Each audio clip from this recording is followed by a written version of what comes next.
চলুন আজকে আপনাদের দেখাই কিভাবে ব্যাচেলার লাইফ কাটে, কিভাবে ব্যাচেলারদের রান্না বান্না করতে হয়। আমাদের বাসায় তো পাটা নাই, ব্লেন্ডার নেই, কিছুই নাই।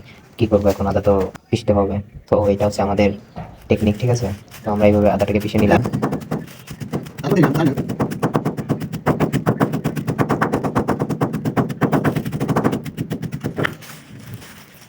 তো আমাদের আদাটা পিষে নেওয়া হয়ে গেছে। চলুন দেখি কি কি নিয়েছি আমরা।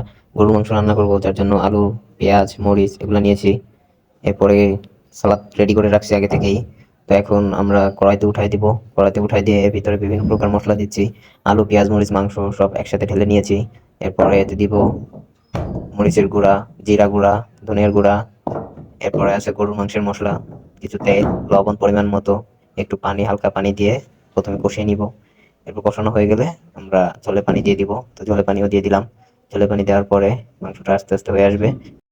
এই যে আমাদের প্রধান শেফ, সে অনেক কষ্ট করে রান্না করতেছে। প্রায় হয়ে এসেছে, খাবারটা পরিবেশন করা হবে কিছুক্ষণের মধ্যেই।